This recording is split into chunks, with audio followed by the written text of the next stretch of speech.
श्री सूत जी कहते हैं, ऋषियों संत कुमारों ने कहा, सत्येन ही नाहा पितृ मात्र दूषिका।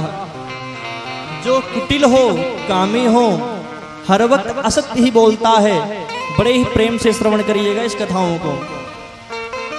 तृष्णा कुलाश्रम धर्म वर्जिता। अधर्मी हो, पापी हो, कुटिल हो, कामी हो, दाम्भिकाम शीर्णोपि हिंसका। हिंसक हो, हिंसा करने वाला हो, वो मर जावे और मरकर प्रेत हो जावे हो, और प्रेत होकर उसके संकल्प मात्र से भगवान के कथाओं को श्रवण करा दिया जाए तो वो भी पापी प्रेत आत्मा तर जाएगा। क्या कहना है? नारद जी ने कहा, प्रभु ये बात मेरे समझ में नहीं आ रही है, आप ये कैसी बात करें, कोई पापी तर जाएगा? हाँ नारद जी, बड़े बड़े पापी तर गए हैं, बहुत पाप किए थे वो लोग, तरेंगे तो जरूर ही, ये तो गारंटी है। अच्छा, मैं एक इतिहास सुनाता हूं, और वो इतिहास क्या है? संत कुमारों ने बड़े ही प्रेम से दर्शन कराया। तुंगभद्रा तटे पूर्वम भूतपत्तनमुत्तमम् यत्र वर्णाः सुधर्मेण सत्सत्कर्म तत्पराः। तुंगभद्रा नदी के किनारे एक गांव था। बड़े ही प्रेम से कथाओं को श्रवण करिएगा, ये कथा बहुत ही अच्छी कथा है। और आप लोग तो महान ज्ञानी हैं, कथाओं को श्रवण किए होंगे, लेकिन मैं भी प्रयास कर रहा हूं कि आपको सुना सकूं कथा, प्रयास भी करता हूं मैं। बहुत अच्छी कथा है। तुंगभद्रा नदी के किनारे एक गांव था, उसका नाम है उत्तम। उत्तम नामक नगर में एक ब्राह्मण देवता रहते थे, उनका नाम है आत्मदेव जी महाराज। आत्मा में देवत्व आ जाना ये शाब्दिक अर्थ है। जो प्रत्येक आत्मा में भगवान का दर्शन करे वही है आत्मदेव। परम विद्वान हैं, तेजस्वी हैं, पराक्रमी हैं, वेदनिष्ठ हैं, शीलवान हैं, गुणवान हैं, धैर्यवान हैं, भगवान के भक्त हैं, परम विद्वान हैं। लेकिन जो उनकी पत्नी है वो बहुत ही कुटिल है। उसका नाम है धुंधली देवी। क्या नाम है उसका? धुंधली। अगर विप्र देवता मांगते एक गिलास पानी लेकर आओ, जल लेकर आओ, तो खाली गिलासें लेकर चली जाती वो। विप्र देवता मांगते पर भोजन लेकर आओ तो थाली ही लेकर चली जाती खाली। थाली मांगते तो भोजन लेकर आती। चाय मांगते दूध देती। बात बात पर लड़ने वाली और प्रपंच करने वाली वो स्त्री थी। चौथा पाना आ गया विप्र देवता का। आज बड़े ही व्याकुल हैं, मेरे पास सब कुछ है, सर्वस्व सामग्री है, लेकिन एक पुत्र नहीं है। चले गए जंगल, एक वृक्ष के नीचे बैठकर रोने लगते हैं। और जैसे ही रुदन करते हुए एक संत महात्मा उसी रास्ते से गुजर रहे थे, उन विप्र देवता को देखते हैं तो बड़े ही प्रेम से पूछे, हे विप्र देवता क्या बात है, किस लिए आप इतने उदास हो, बताओ ना। भगवान में क्या बताऊं? पाल्यते या मया धेनु सा पंध्या सर्वथा भवेत् यो मया रोपितो वृक्षः सोऽपि बन्धत्वमाश्रयेत्। मेरा बात आप जाने दीजिए महाराज। मैं आपको क्या बताऊं, जो मैं गौ माता को भी पालता हूं ना, तो भी बाज निकल जाती है, उसको भी बछड़े की प्राप्ति नहीं होती। कोई मैं वृक्ष लगाता हूं वो वृक्ष ही सूख जाता है, मेरे पुत्र नहीं है। मेरा भाग्य खराब है क्या? महात्मा ने कहा, हे विप्र देवता, मैं आपके मस्तक पर पढ़ रखा हूं, 7 जन्मों तक कोई पुत्र होने वाला आपको नहीं है। बेचारे और ही परेशान हो गए। अब कोई विप्र देवता यजमानों की अपने कुंडली देख लेवे और कह दे आप इतने दिनों के बाद मर जाएंगे, तो पहले ही बेचारा घबरा कर मर जाएगा। मुझे मरना है, पहले मर जाएगा। वो बड़े ही व्याकुल हो गए, रुदन करने लगे, सिर को पटक पटक कर रोने लगे। वो महात्मन अब आप पधार गए हैं, मेरे ऊपर कुछ कृपा करो, नहीं तो मैं अपने प्राणों को त्याग दूंगा। महात्मा ने कहा ये विप्र देवता, इनके बात में कुछ दिमाग में कुछ बात मेरी जा नहीं रही इनके, और मैं एक सामर्थ्यवान हूं, सामर्थ्यवान होकर भी अगर इनकी रक्षा ना करूं तो बेचारा मर जाएगा और हम सबको दोष लगेगा हमको। संत जी महाराज कहते चलो ठीक है, लेकिन आप जो यह कार्य कर रहे हो ना विप्र देवता, ये ठीक नहीं है। क्योंकि राजा सगर के 60,000 पुत्र थे, लेकिन राजा सगर को कुछ उनसे मिला नहीं। राजा अंग के पुत्र थे, राजा अंग को भी उनसे कुछ मिला नहीं। लेकिन जो विप्र देवता थे कहे महात्मा आप तो ठहरे सन्यासी, गृहस्थ में तो भी पड़े नहीं, शादी विवाह तो हुआ नहीं आपका, आप क्या जानो पुत्र की मोह, पुत्र की माया। पूज्यपाद बाबा गोस्वामी श्री तुलसीदास जी महाराज लेखन करते हैं, जब बालक कहीं तो तेरी बात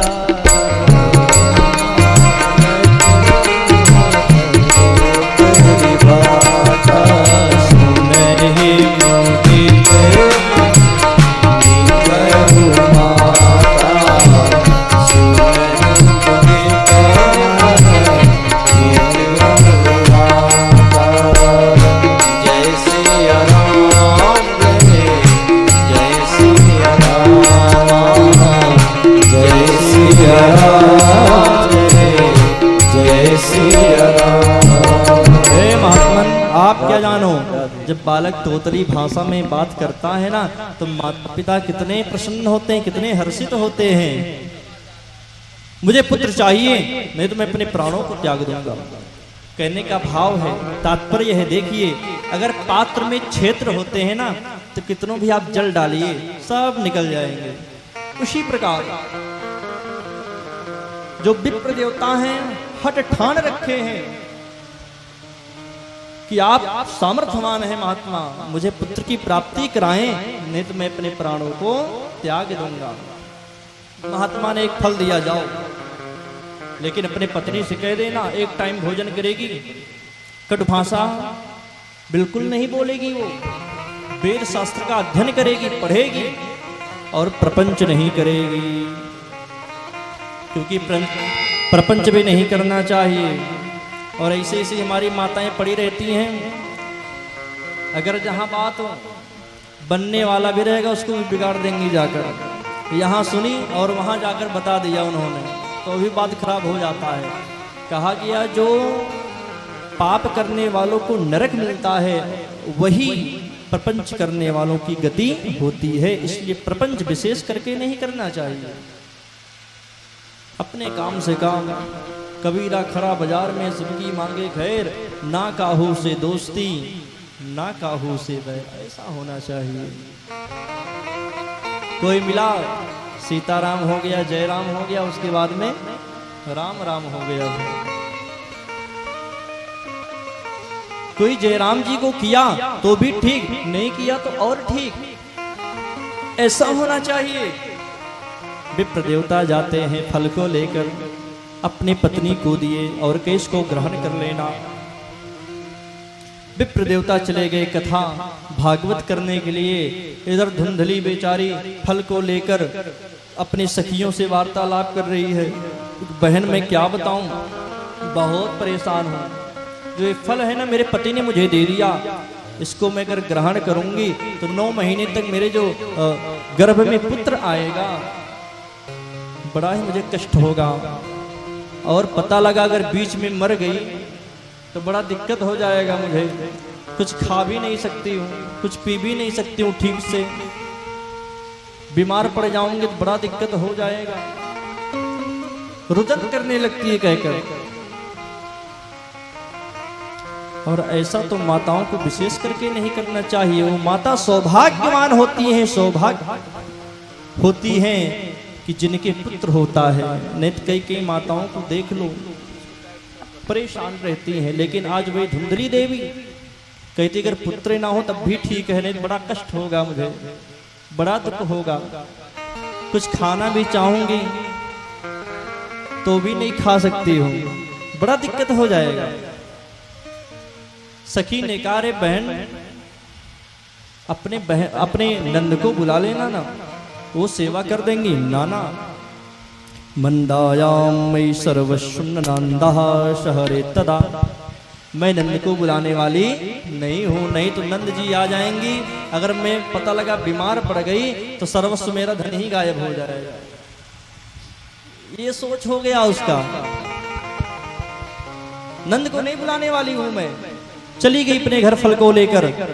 एकदा भगनी तस्यास तदगृहं स्वेच्छया गता। एक समय की बात, धुंधली देवी की बहन आई, पूरी बात बहन से बताई। बहन ने कहा देखो मेरे 9 पुत्र हैं, 10वां पुत्र होने वाला है। तुम्हारे यहाँ धन अथाह है, पुत्र नहीं है, ऐसा करना बहन, मेरे पुत्र को तुम ले लेना और मुझे कुछ धन दे देना। और जब धन दे दोगी तो फिर जो मेरे पति वो भी मान जाएंगे। इस फल का क्या करूं? इस फल को महात्मा जो दिए हुए हैं जाओ गौ माता को खिला दो। क्योंकि महात्मा को देख लो कि वो ठीक ठाक थे कि नहीं, सिद्ध पुरुष थे कि नहीं। ऐसे ऐसे कई लोग चेक करने लगते हैं कि सत्यवादी है कि नहीं है। ये चेक कर लो, उसके भी पुत्र नहीं है, पुत्र की प्राप्ति देखो होगी कि नहीं होगी। वैसा उन्होंने किया। समय आया, बहन पुत्र को देती है धुंधली देवी को। हाहाकार मच गया, पुत्र की प्राप्ति हुई, पुत्र की प्राप्ति हुई। आत्मदेव जी महाराज ने कहा मेरा नाम है आत्मदेव, तो मैं अपने पुत्र का नाम परमात्मदेव रखूंगा।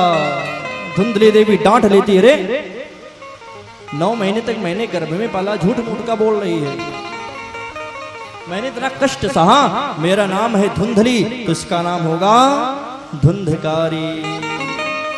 धुंधकारी का अर्थ ही है हर वक्त अंधकार में पड़े रहना।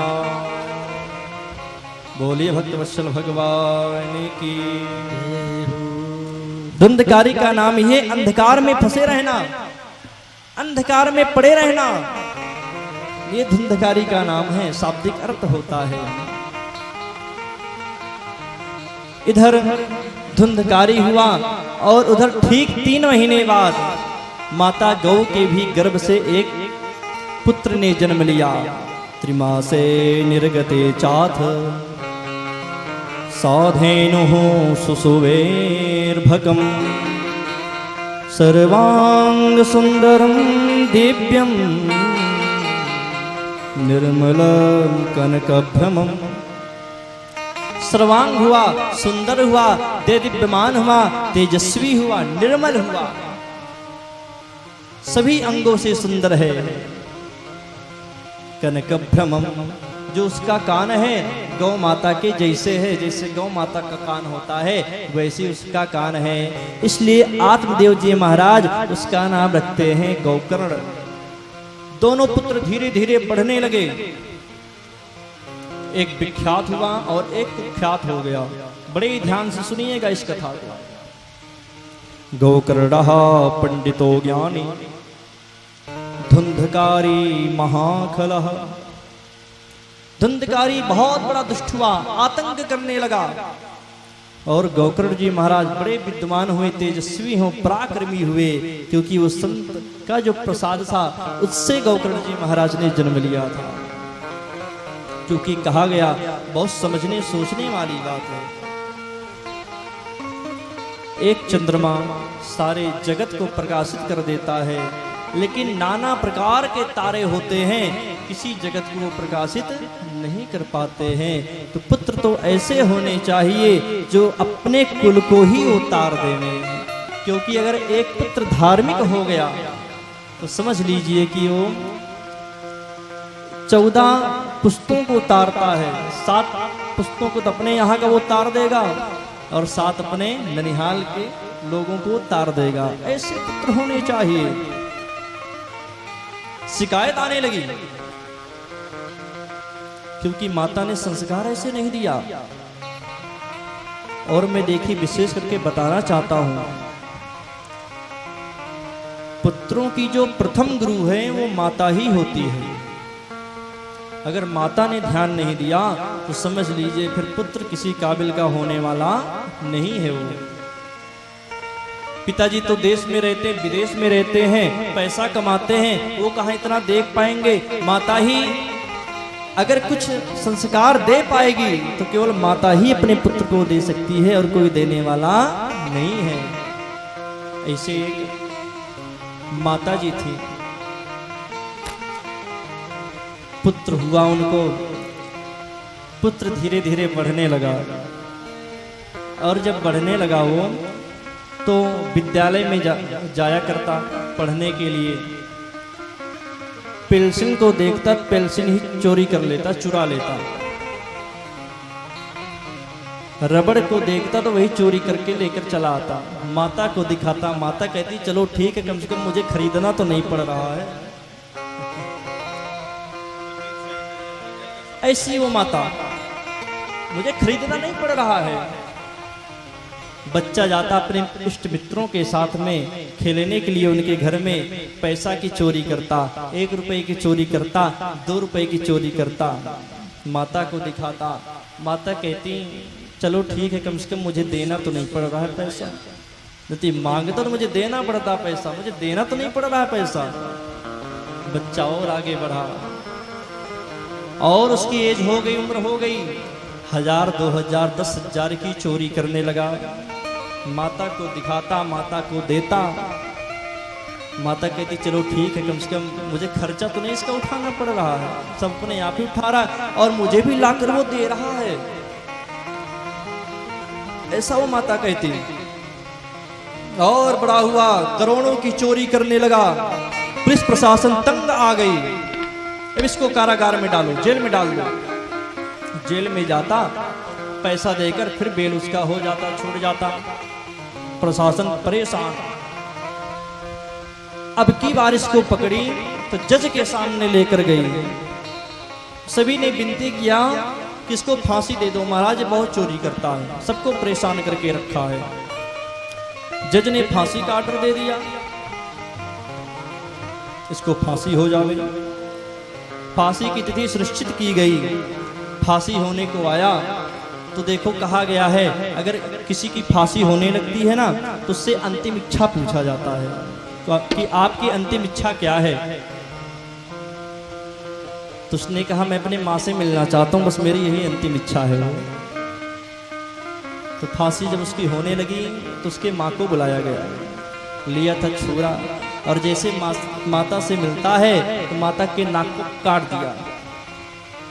तेरे ही कारण मुझे आज फांसी मिलने वाली है, अगर तू मुझे बचपन ये बताई होती, सिखाई होती, डंडे से मारी होती तो मुझे फांसी नहीं मिलता। अगर आज मुझे फांसी मिल रहा है तो केवल तेरे ही कारण मुझे फांसी मिल रहा है, तेरे ही कारण मैं मर रहा हूं। तूने मुझे संस्कार नहीं दिया, अगर आज मुझे तूने संस्कार दिया होता तो ये फांसी मेरी नहीं होती। बहुत फटकारता है, बहुत डांटता है अपने माता को, तूने मुझे संस्कार नहीं दिया, बचपन में मुझे मारी होती, डांटी होती तो आज मैं ऐसा नहीं करता, चोरी ऐसा नहीं करता, मैं मुझे फांसी नहीं होती। तो कहने का तात्पर्य है, कहने का भाव है माता को चाहिए, प्रत्येक माता को चाहिए अगर अपना नाक कान जो है कटवाना चाहती हैं आप लोग तो ऐसा काम करो, अगर बचाना चाहती हैं तो पुत्र को संस्कार दो। कहने का ये भाव है, तात्पर्य है कहने का। संतों ने ऐसा दर्शन कराया। जो धुंधली देवी थी संस्कार नहीं दी। कई घरों से शिकायत आने लगा पिताजी के पास में। पिताजी ने कहा धुंधकारी बड़ा दुष्ट होता चला जा रहा है, ये कुकर्म बंद कर दे। अब आज वही धुंधकारी अपने पिता को मारने के लिए चल पड़ता है। और जैसे मारने के लिए चल पड़ा महाराज, पिताजी रुदन करने लगते, रोने लगते हैं। कोई पुत्र कहा गया, अगर वो सुपुत्र निकल गया तो कुल को तार देता है, और अगर वो कुपुत्र निकल गया बंधुओं सर्वस्व सबका वो विनाश कर देता है, कुल को भी नष्ट कर देता है। आत्मदेव जी महाराज रुदन करने लगते हैं, रोने लगते हैं। और स्वाभाविक है कि अगर कोई भी पुत्र अपने बाप को मारने लगे, उसके बाप को कितनी बड़ी गलानी होगी उसके पिताजी को कि मेरा पुत्र मुझे ही मारने चल पड़ा, इससे बढ़िया तो मर जाना ही ठीक है। आत्महत्या करने के लिए सोचते हैं। और देखो, मैं दर्शन कराया हूं आप लोगों को, अगर कोई भगवान का भजन करने वाला धर्मवान व्यक्ति होता है तो कभी आत्महत्या नहीं कर सकता है। आत्महत्या करने भी जाएगा तो कोई न कोई संत महापुरुषों का आगमन हो जाता है वहां पर। पहली बार आत्मदेव जी महाराज पुत्र नहीं था तो आत्महत्या करने गए, तो वहां पर संत का आगमन हुआ। और यहाँ पर गौकर्ण जी महाराज का आगमन होने जा रहा। बोलिए गौकर्ण जी महाराज की जय। गौकर्ण जी महाराज है। पिताजी क्या बात है, किस लिए चिंतित हो, बताओ ना। बेटा ऐसी ऐसी बात है। अब मैं क्या बताऊं, मैं बहुत ही परेशान हूं। अरे पिताजी मैं क्या बताऊं, न चेन्द्रस्य सुखम किंचिन सुखम चक्रवर्तीर्णः। इस संसार में कोई सुखी नहीं है। आप इतने बड़े विद्वान होकर किसके मोह माया में पड़े हुए हो। दीन कहे धनवान सुखी, तुलसीदास जी कहते हैं धनवान कहे सुख राजा को भारी, राजा कहे महाराजा सुखी, महाराजा कहे सुख इंद्र को भारी। इंद्र कहे सुख चतुरानन को, ब्रह्मा कहे सुख विष्णु को भारी। तुलसी दास विचार कियो हरि भक्त बिना सब जीव दुखारी। तुलसी दास विचार कियो हरि भक्त बिना सब जीव दुखारी। क्योंकि कोई गरीब होता है तो कहता महाराज मैं नहीं सुखी हूं, पैसा नहीं है मेरे पास में, पैसे की बड़ी प्रॉब्लम है। जो धनवान व्यक्ति होगा वही सुखी होगा। अब मुख्यमंत्री और प्रधानमंत्री से कह दिया जाए कि आप सुखी हो तो हमसे भी दुखी है। अगर कहीं अकेले मार्केट में जाना होगा भैया तो उनको भी 10 बॉडीगार्ड के साथ में जाना पड़ेगा। पहले वो लोग पूरा देखेंगे व्यवस्था कैसी है, तब वो जाएंगे वहां पर। मृत्यु से डरते रहते हैं कि कोई मेरे ऊपर आक्रमण ना कर देवे, तो भी हरदम डरे हुए रहते, सुखी नहीं है। महाराजा कहते हैं महाराज मेरी भी भैया ऊपर कोई है, चक्रवर्ती हैं, पूरे सम्राट के राजा हैं, वो सुखी होंगे। उन्होंने कहा मेरे भी ऊपर स्वर्ग के देवता इंद्र हैं, वो सुखी होंगे। इंद्र महाराज ने कहा भैया मैं भी नहीं सुखी हूं, ब्रह्मा जी सुखी होंगे। ब्रह्मा जी ने कहा मेरे भी ऊपर भगवान नारायण है, वो जो कहते हैं वही मैं करता हूं, मैं भी नहीं सुखी हूं। भगवान ने कहा अहम भक्त पराधीना, मैं भक्त के अधीन हूं। जैसा भक्त मुझे नचाता है वैसे ही मैं नाचता हूं, मैं भी सुखी नहीं हूं। मैं तो भक्तों के अधीन हूं, भक्त जहां मुझे बुला दिया मैं वहीं चला गया। तुलसी दास विचारे कियो हरि, भक्त बिना सब जीव दुखारी। तुलसीदास जी विचार करते हैं केवल एक भक्त ही सुखी है और कोई सुखी संसार में नहीं है। गौकर्ण जी महाराज गौकर्ण गीता के माध्यम से दर्शन कराते हैं। एक ही श्लोक में हम सभी लोग बड़े प्रेम से गौकर्ण गीता को श्रवण करते हुए कथाओं को संक्षिप्त में लेकर जाएंगे, क्योंकि समय बहुत हो रहा है। गौकर्ण जी महाराज कहते हैं पिताजी देहे स्तिमान सुरुदरे भीमतिम तजत्वं जाया सुतादिषु सदा ममता मिमुञ्च पश्यानिशं जगदितं क्षणभङ्गुनिष्ठं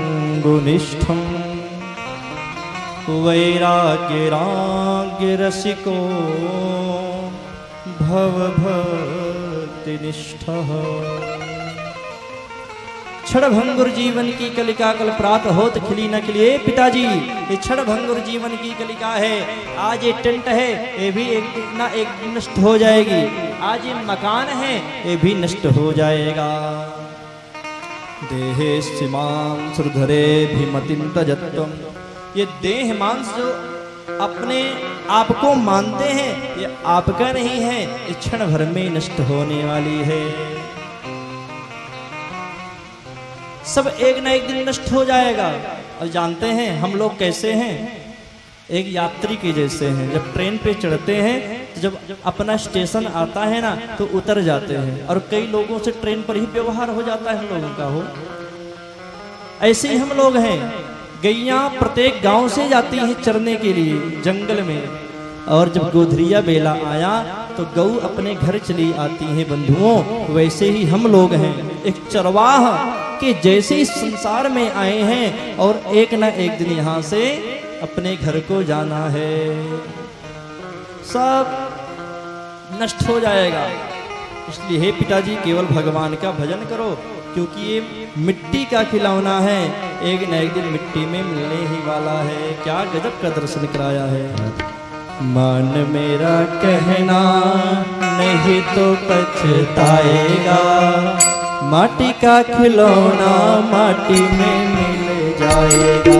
माटी का खिलौना माटी में मिल जाएगा। माटी का खिलौना माटी में मिल जाएगा। मान मेरा कहना नहीं तो पछताएगा। मान मेरा कहना नहीं तो पछताएगा। माटी का खिलौना माटी में मिल जाएगा। माटी का खिलौना माटी में मिल जाएगा। माटी का खिलौना माटी में मिल जाएगा। हो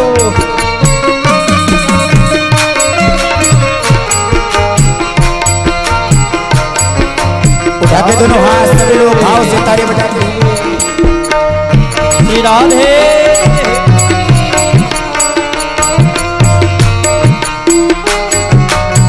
सभी लोग भाव से।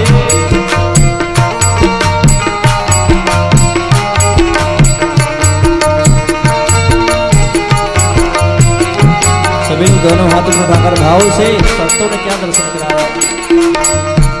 सुंदर रूप देख कर फूला, धन माया के मद में भूला। माया से मद में भूला। धन माया से मद में भूला। सुंदर रूप देख कर फूला, धन माया के मद में भूला। धन माया के मद में भूला। एक दिन हंसा अकेला उड़ जाएगा। एक दिन हंसा अकेला उड़ जाएगा। माटी का खिलौना माटी में मिल जाएगा। माटी का खिलौना माटी में मिल जाएगा।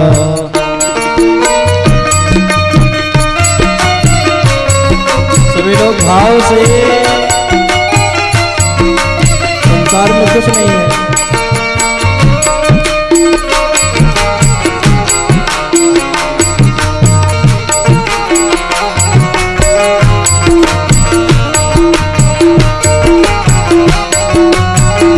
हरि भाव से।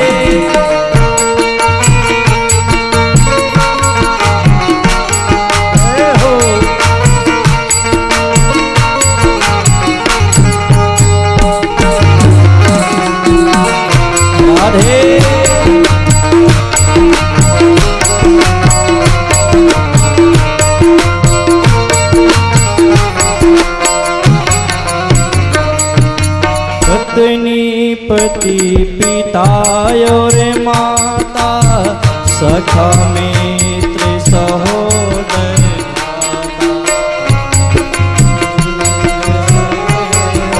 भ्राता, सखा मित्र सहोदर भ्राता, पत्नी पति पिताय माता, सखा मित्र सहोदर भ्राता, सहोदर भ्राता, सखा मित्र सहोदर भ्राता, पल भर में नाता सभी का छूट जाएगा, पल भर में नाता सभी को टूट जाएगा, क्या खिलौना माटी में मिल जाएगा, माटी का खिलौना माटी में मिल जाएगा, मान मेरा कहना नहीं तो पछताएगा, मान मेरा कहना नहीं तो पछताएगा, माटी का खिलौना माटी में मिल जाएगा, माटी का खिलौना माटी में मिल जाएगा। हे हरि, वे प्रेम से भगवान का भजन करें।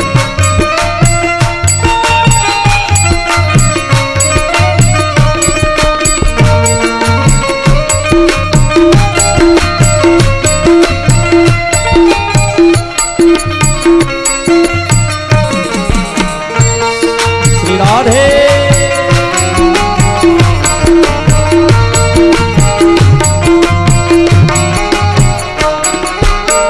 संतों ने क्या गजब दर्शन कराया। जो संसार में देख रहे हैं ना, सब छूट जाएगा, सत्य बात है। संतों ने क्या कहा?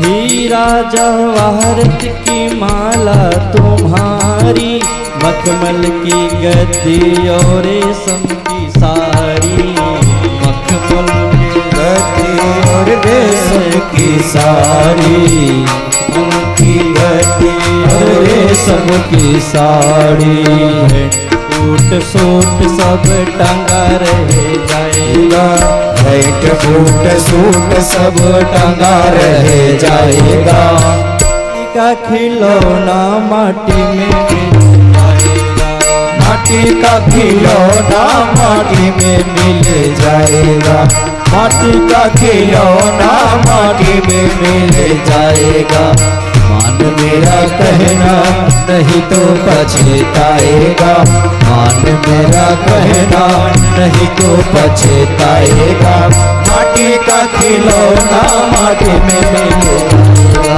माटी का खिलौना माटी में मिल जाएगा, माटी का खिलौना माटी में मिल जाएगा, माटी का खिलौना माटी में मिल जाएगा, माटी का खिलौना माटी में मिल जाएगा।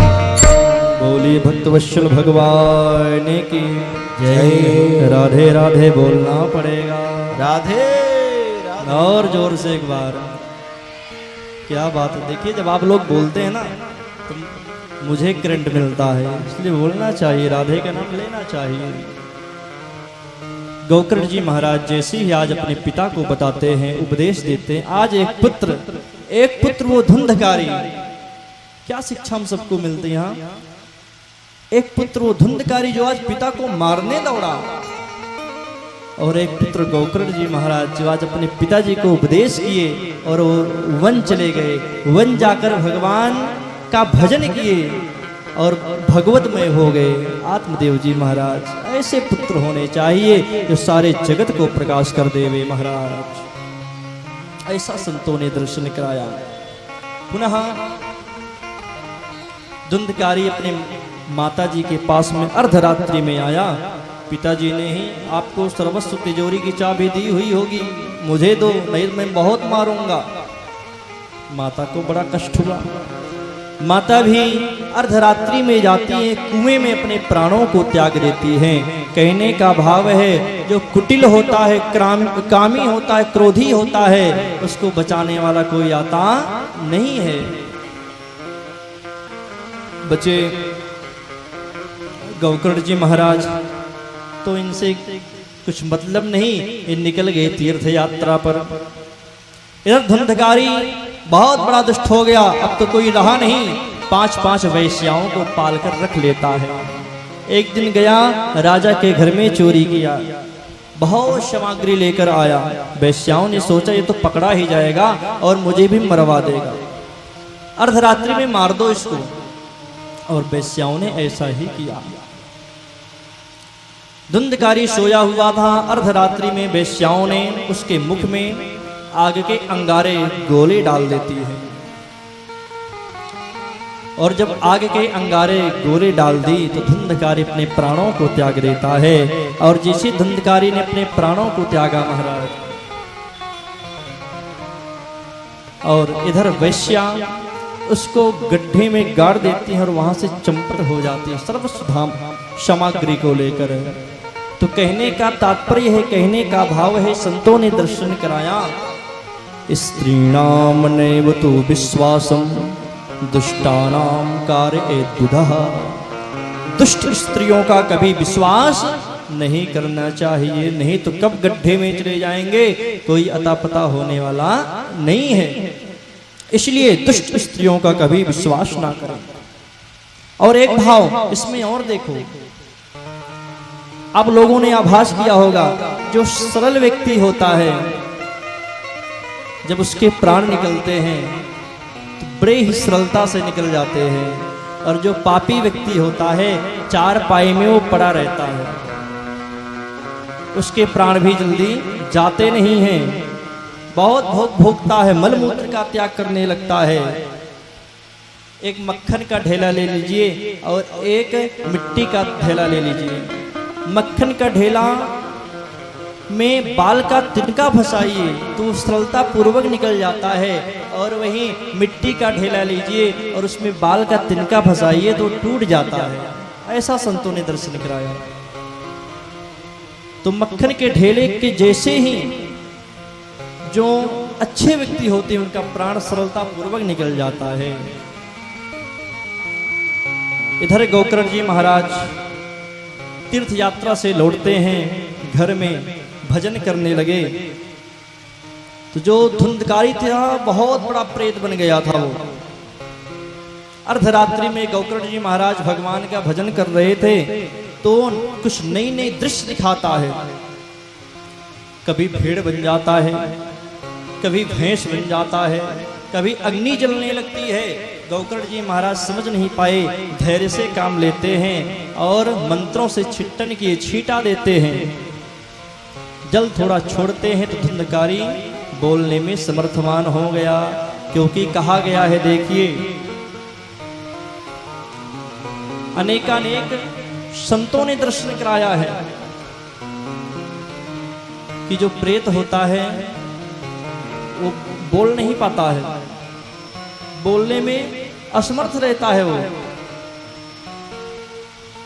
और जब संत महापुरुष वहां पर पहुंचते हैं, आगमन होता है, उनके लिए कुछ उपाय करते हैं, तभी वो बोलने में सामर्थ्यवान होता है।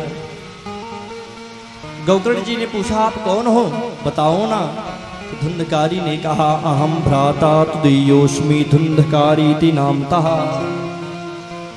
मैं आपका बड़ा भाई धुंधकारी हूँ, मैं अपने कारण अपने ब्रह्मत्व को मैं नष्ट कर लिया हूँ, मेरे लिए कुछ उपाय करिए, बहुत कष्ट हो रहा है मुझे, बहुत कष्ट हो रहा भैया, कुछ उपाय करो। गोकर्ण जी ने कहा, मैं सुबह जरूर बताऊंगा। कई लोगों से परामर्श लिए, कोई नहीं बता पाया। तो आज गोकर्ण जी महाराज भगवान सूर्य से कहते हैं, भगवान सूर्य ने कहा, भागवत के कथाओं को श्रवण कराओ। व्यास मंच लगा, गोकर्ण जी बैठे, अनेकानेक वहां पर श्रोतागण बैठे, संक्षिप्त में कथाओं को श्रवण करते हुए चलेंगे। आज जैसी कथा प्रारंभ हुई तो श्री सूत जी महाराज कहते हैं, ऋषियों, वह प्रेत व्यास मंच के सामने आ गया, क्योंकि प्रेत कहीं रुकते नहीं है, केवल बांस में ही वो रुक सकते हैं, ठहर सकते हैं। सप्त ग्रंथि वास लगा हुआ था, सप्त ग्रंथि वास में वो प्रेत बैठता है। एक दिन कथा हुई, एक ग्रंथि वास फटी, 2 दिन कथा हुई, दूसरा फटा, 7 दिन हुआ, 7 ग्रंथि वास फटी, और एक दिव्य पुरुष प्रकट होता है। जैसे 7 दिन कथा का विश्राम हुआ, दिव्य रूप धरो जात तुलसी दाम मंडितः, गले में तुलसी माला, दिव्य रूप मुकुट लगाया हुआ, सांवला कलर का पीताम्बर धारण किए हुए, धन्या भागवती वार्ता प्रेत पीड़ा विनाशिनी, धन्य है भागवत की कथा, धन्य है, ऐसा गान करने लगा कि मैं एक प्रेत था, मुझे छुटकारा मिल गया। आज भगवान के पार्षद आ जाते धुंधकारी को लेने के लिए, और जैसे धुंधकारी को लेकर जाने लगे, गौकर्ण जी महाराज ने रोक लिया। अत्रे वह वासंती श्रोतारो मम निर्मला, महाराज कहाँ लेकर जा रहे हो? अरे हम लोगों ने भी कथा श्रवण किया है, आप अकेले नहीं लेकर जा सकते हो, हम सबको भी लेकर चलो। तो भगवान के पार्षदों ने कहा, देखो बड़ी समझने वाली ये बात है, बड़े ध्यान से श्रवण करिएगा। कहा गया जो आलस पूर्वक भगवान के कथाओं को श्रवण करता है, पूर्ण फल की प्राप्ति उसे होती नहीं है। और वैसे जितने श्रोतागण वहां पर बैठे थे, उन्होंने सोचा ये कथा धुंधकारी के लिए हो रहा है, और धुंधकारी ने सोचा ये कथा मेरे लिए हो रहा है, इसलिए धुंधकारी तर गया और ये लोग तर नहीं पाए। इसलिए अगर कथा में आओ तो बस यही सोचो ये कथा मेरे लिए हो रहा है, जब ये भावना रहेगी तो फिर भव से आप पार उतर जाओगे। ऐसा संतों ने दर्शन कराया, क्योंकि कहा गया माला तो कर में फिरे जीव फिरे मुख माही, मनवा तो चौदिस फिरे यहाँ तो सुमिरन नाही। भगवान का पूजा पाठ करते हैं लोग, मन उनका भोजन में लगा रहता। अरे भोजन बना कि नहीं बना, भूख लगी हुई है, वो ठीक तो है ना, जो पड़ोसी हैं हमारे, ऐसा मन लगा रहता है। ऐसा नहीं होना चाहिए, मन लगाओ, अभ्यास करो, और जब अभ्यास करोगे तो वो आपके बुढ़ापे तक काम देगी और भगवत प्राप्ति तो हो ही जाएगी। हे गौकर्ण जी महाराज, आप पुनः भगवान के कथाओं को इन लोगों को श्रवण कराओ और अब की बार निश्चित भगवान आएंगे। ऐसा ही हुआ, गौकर्ण जी महाराज ने कथा श्रवण कराए, भगवान आए और वैकुंठ को लेकर चले गए। बोलिए भक्त वत्सल भगवान की।